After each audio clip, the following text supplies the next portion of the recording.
Энэ 2008 онд орсон төрийн албаны тухай хуулиар төрийн жинхэнэ албаа агч улс төрөөс ангид байх ёстой гэдэг ерөнхий агуулга орсон байдаг. За тэгэхээр одоо энэхүү оруулж байгаа энэ сумын, дүүргийн, одоо аймгийн, нийслэлийн одоо иргэдийн төлөөлөгчдийн хурлын 50% нь төрийн захиргааны ажил хийн гэдэг ийм боломжийг олгочхоор нөгөө энэ хуультай нэлээд зөрчилдөх асуудал үүсэх үү гэдэг. Энэ бодлоготойгоо нэлээд зөрөлдөж гинүү даа гэдэг нэг асуулт байна. Хоёрт болохоор бол одоо яг энэ өөрчлөлт орсноор аймаг, дүүрэг, сумд дээр одоо нөгөө төрийн захиргааны албан хаагчдын шилжилт хөдөлгөөн дээр нэлээд асуудал гарах юм биш үстэй гэсэн ийм асуултууд байна. Отгонбаяр гişүү.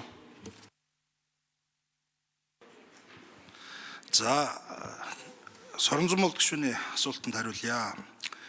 Хэрвээ энэ нэгжийн тухай хууль засаг захиргаа нутаг дэвсгэрийн нэгжийн тухай нэгж түүний удирдлагын тухай хууль хэрвээ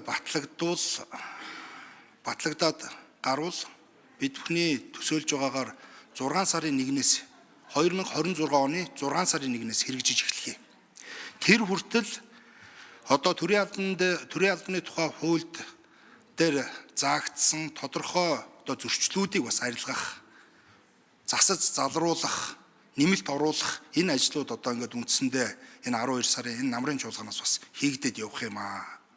Тийм учраас энэ маань бол одоо хоорондын зөрчил одоо арилаад явах нь боломж бүртгэе. За дараагийнх нь асуудал энэ хууль батлагдангууд л одоо тэгэл сум, аймаг, дүүрэг, нийслэлийн төлөөлөгчдийн 50% нь шууд автоматар одоо төрийн захиргааны албан хаагч болоо явчихгүй. Эн чинь тухайн албан дээр тухайн ажлын байран дээр тавигдсан тусгай шаардлага байгаа. Ажилласан жил, мэргэжсэн байдал гэд энэ шаардлагыг хангаад тухайн ажлын байран дээр ажилтан хүн ажиллах энэ боломж болцоонд бүрдүүл тэнд ажиллах. За тэгээ дээрээс нь шалгалтын асуудал байна. Төрийн албаны ерөнхий шалгалт, за тусгай шалгалтуудыг өгж тэнцсэн нөхцөлд тухайн албан дээр ажиллах энэ боломж бүрднэ. Тэрнээс биш хууль батлагдаад маргааш нь буун шилжилт хөдөлгөөн хийгдээд байх зүйл бол огтоосоо байхгүй гэдгийг бас дуулгая. За баярлалаа.